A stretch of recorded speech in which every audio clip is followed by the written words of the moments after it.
What is up, YouTube? We're back for another War League replay review episode. Uh, this is week 3. We're up against Ultra Instinct, who, as of recording, are sitting at 1-1. Crow's Nest sitting at 0-2. We've yet to record a match win.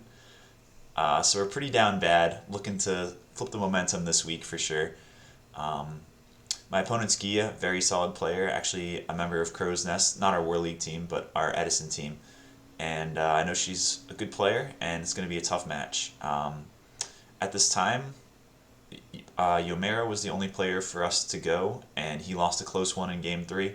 So we're still 0-11 in total matches of Yu-Gi-Oh! At this point. So we're desperate for a win, and we're going to hop into it, see if we can get one, and flip the momentum. So here we go. I know she played Christia Sworn week 1, so that's what I was expecting, most likely, but I know she's also played stuff like Blackwing Hero Beat in the past, so we shall see. Open up a pretty solid hand, Gore's Brain Control, Caius, some pretty good cards. She leads on a set monster, so at this point we figure it's most likely Christia Sworn, so it's probably Raikou or Hamster.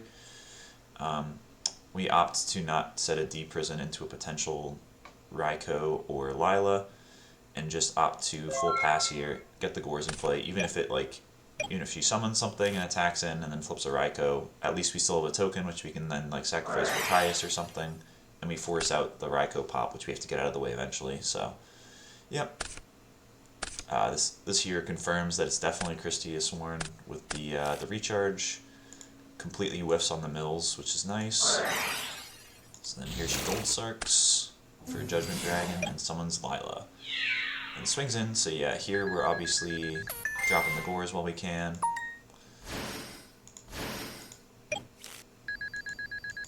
And then she flips up a Raikou, which is fine. Only mills 1 fairy, no names, which is fine by us. And then again, only 1 fairy, no names. So very, very favorable mills for us, honestly. That's pretty below average result for her. So doesn't actually have a whole lot set up as of yet. So then, my turn, we draw into Bottomless, not bad. And then here, I think for a while about what I want to do, and then ultimately make, I think, a reasonable decision, but then I missequence it, which then proves costly. So, knowing I'm up against Christia Sworn, I really want to clear both monsters to play around a potential Celestia, and I also know I want to clear this Lila, and I have to worry about both Honest and Herald of Orange Light, so because I don't want to leave it up, especially if I distribute this for Caius and then get heralded, then I can't really set my back row without giving her free pops, and then leaves the body in play for Celestia. So I decide I want to use the Brain Control to take the Lila to guarantee clear the Lila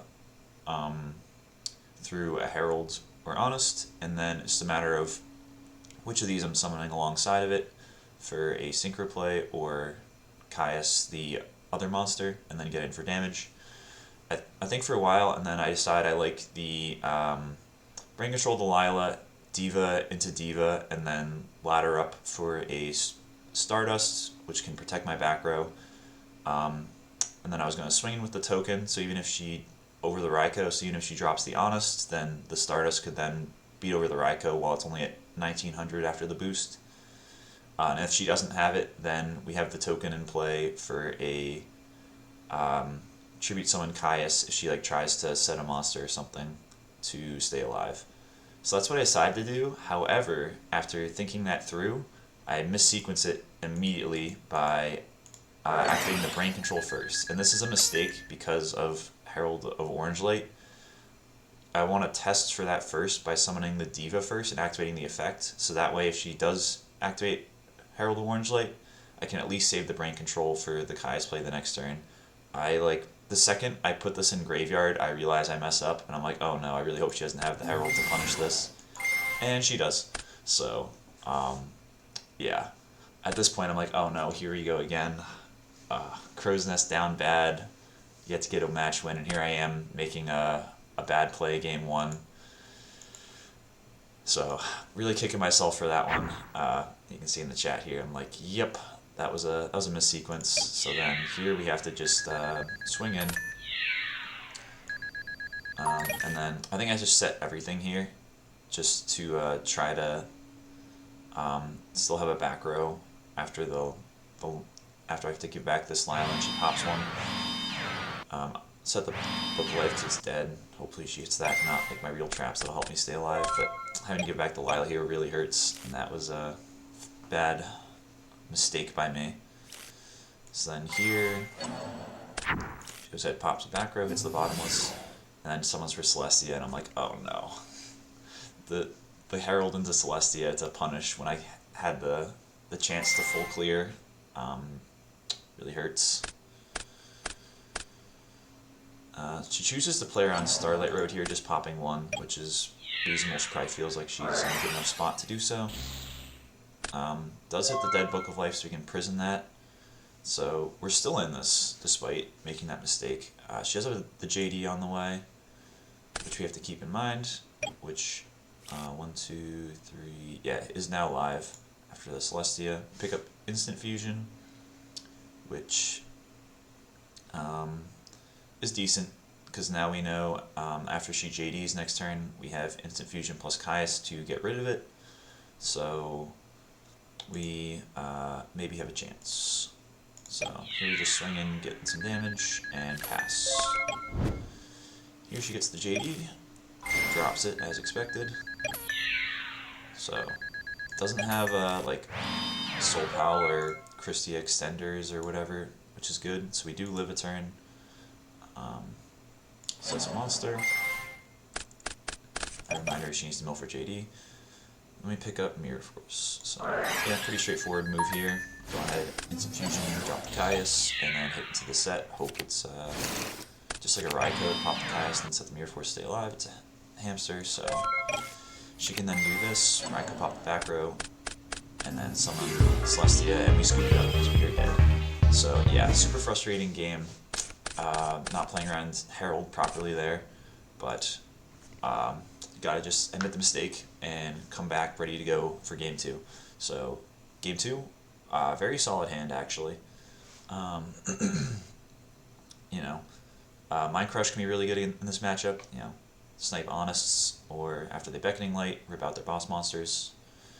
Yeah, have the Dad, have Caius, Diva, like, so long as we can stick a monster, we have lots of plays. So here I opt to lead with Goblin Zombie because it puts a lot of pressure on her, and that she can't lead off really with set Hamster or Raikou, which is a common turn 1 play for them, because then we can Caius over the Goblin, and that's like a very tough spot for her to be in. If we just like summon the turtle and she sets Raikou or Hamster, then that's obviously less strong. Goblin forces her to summon something to hit over, which we can then, if it's, for instance, if she summons a Lila, then we can next turn like summon the Pyramid Turtle, crash into the Lila, bring out Mizuki, which can like crash with the Lila, and then get that has Mizuki and Goblin engrave for a Caius or Diva play. So that's how we decide to plan out our turns here. And we also worth noting is we summon the Goblin Zombie, not set it, because against Lightsworn they play Aaron, which if your Recruiter or Goblin ever gets Aaron shuffled back into the deck, that really, really hurts.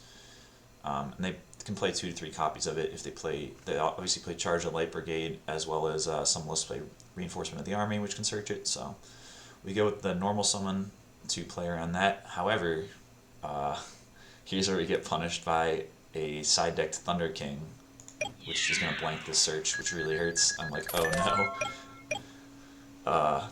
This is not going great. So yeah, here we pick up the Allure, but we don't really want to banish the Dad or Caius. We want both of those for now. So choose to hold on to that. I think we're just going to summon the Pyramid Turtle to again play around Aaron, and just hope that that can stabilize a bit into potential Caius to kill the Thunder King. Here she swings in, which is like a little surprising.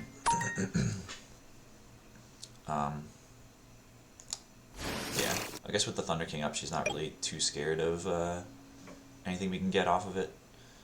So then she opts to just full pass here.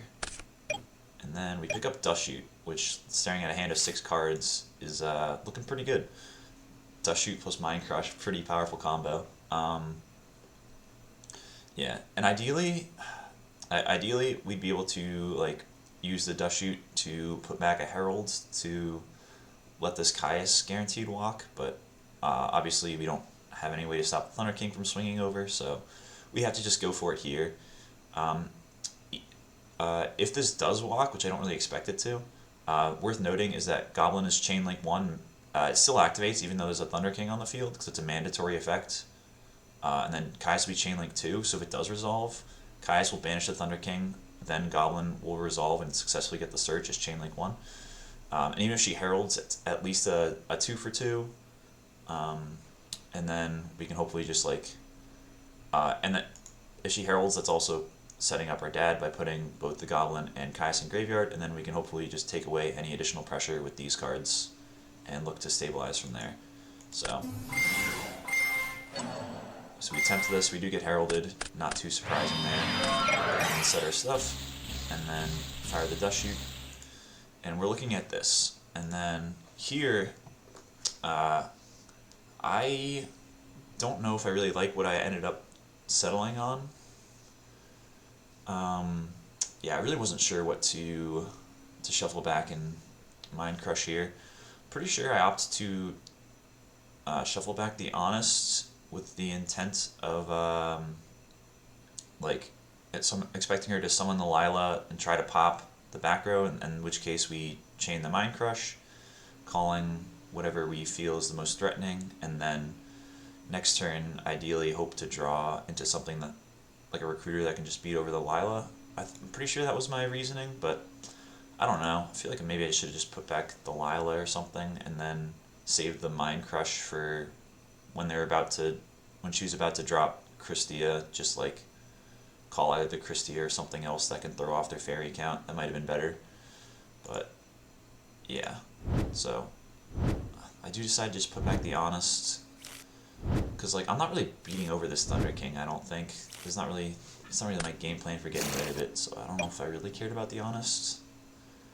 Yeah, anyway, she does go for the Lila, and then we use Mind Crush Christia because we know she's already on 2 fairies and about to mill, and with this hand, like a Christia could just be GG, so that was the scariest card, decided to put it back. Here she just hits in with the Thunder King, passes, mills, yeah, a couple names and a fairy, not bad, and then we draw the second diva for turn, and I'm like, oh no, this is unraveling. I keep drawing the double diva in these key moments. So at this point, we just need to fire the Allure to try to find something. If we have to banish the dad, we have to banish the dad. Ideally, I'm thinking, okay, if we just find like a Pyramid Turtle or something, we can beat over this Lila, turn off the Celestia, and then she can't clear with the Thunder King, and then we can at least like stabilize a little bit. If we are lucky enough to find Brain Control or Mind Control, that would be fantastic, because then we can take the Thunder King, synchro off with it, clear the Lila that way. So those are essentially my outs, and we have to go fishing. And this Allure picks me up about honestly like the perfect couple cards, in that we got the Mind Control and another Dark, so we don't have to banish our Dark Arms. So, yep, pretty self-explanatory from here. I'm just gonna go ahead and summon the Diva, Mind Control the Thunder King, and then we go to Goyo. And then here, worth noting, I debated whether I wanted to commit the dad or not. She is on 4 fairies, so if she top decks, and most of us play 3 Christia, so she does top deck her 3rd Christia, and I don't have the dad already in play, then she can, summon Christia, and then it's potentially stuck in hand, which is why I opt to do it. But this was pointed out to me after the game. What I should have considered more was the fact that there were no warriors in either graveyard, and I know her hand is Soul of Purity, Light, and Celestia, so most of us play 3 Herald and Plague Spreader, so there's actually 3 tuners that she could draw, which with the Soul Impurity and the Tuner would make Colossal Fighter, and would actually be able to crash with the Dark Arm, crash with the Goyo, and out my entire field, and I would just lose. So when considering that, I think I should have held the Dark Arm so I could at least have this as a fallback in case she does draw a Tuner and can do the Colossal play, as opposed to only one Christia left. So yeah, I opt to summon it, play around Christia, and then get in damage to try to just end the game ASAP, but I think I probably should have held it in hindsight when considering she had 3 draws here that could potentially just win the game, whereas if I hold this, I'm probably just in a winning spot. But thankfully for us, I don't think she finds it. She just scoops it up. Pretty sure she drew a Call of the Haunted, if I remember correctly. So nothing she could do staring down a Dark Arm there, so got bailed out by that Allure to force a game 3. You know, Yu-Gi-Oh! Is a game where sometimes you gotta get lucky, and that felt like a big turning point where, okay, we finally caught a break. Maybe Crow's Nest are due for our first win here. But going second against a good deck, it's certainly not out of the woods yet, so here goes nothing. Pick up very solid opening hand. Instant Caius is like really good. This is a matchup where I really like the instant fusion.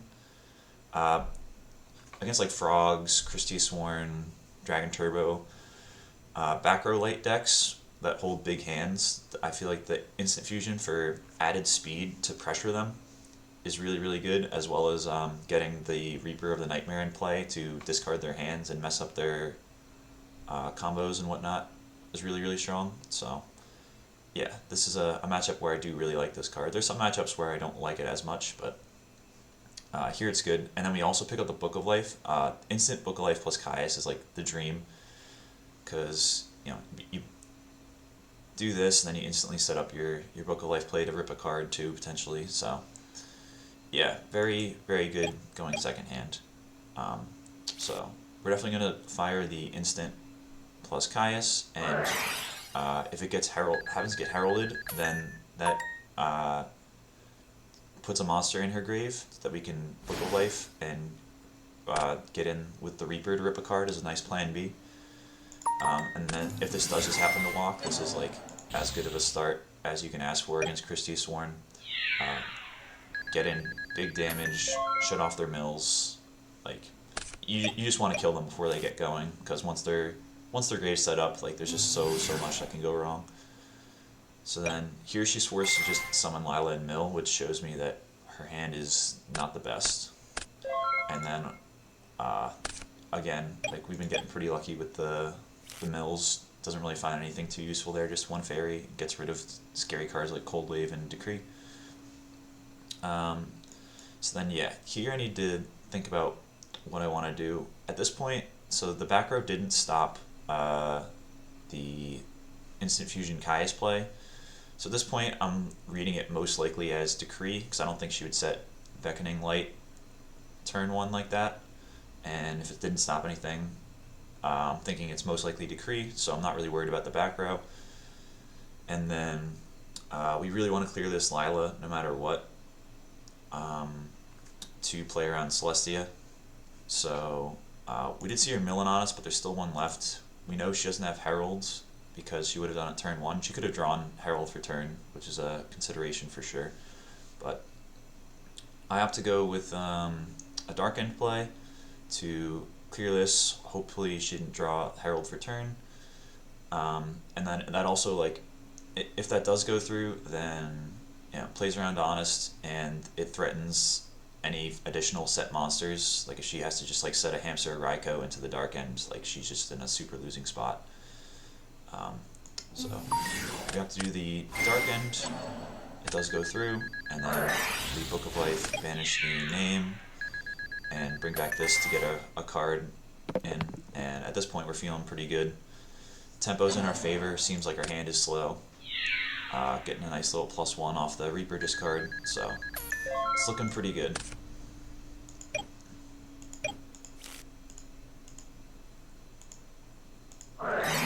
Here her set was actually Call of the Haunted, not Royal Decree, which better for her since I don't have any trap cards currently, but Still not the highest impact card because she didn't really mill anything too crazy.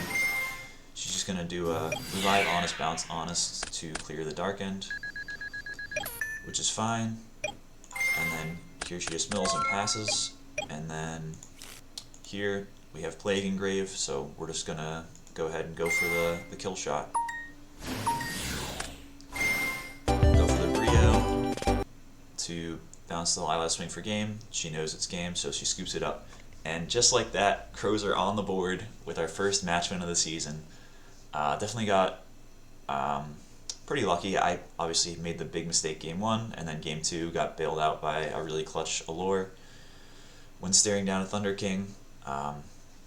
So yeah, felt like we finally caught a break. Very grateful for that, and yeah, very happy we got a win. And little, I guess, spoiler, I'm recording this after our week is concluded. The Crow's Nest did end up taking it 3-2 for the war against Ultra Instinct. So we're now 1-2 on the season, out of the basement of the league, and back on track, which feels amazing. So yeah, thank you all for tuning in. I appreciate it. Shout out to Giya. Good game. Wish Ultra Instinct good luck the rest of the season, and I'll see you all in the next one.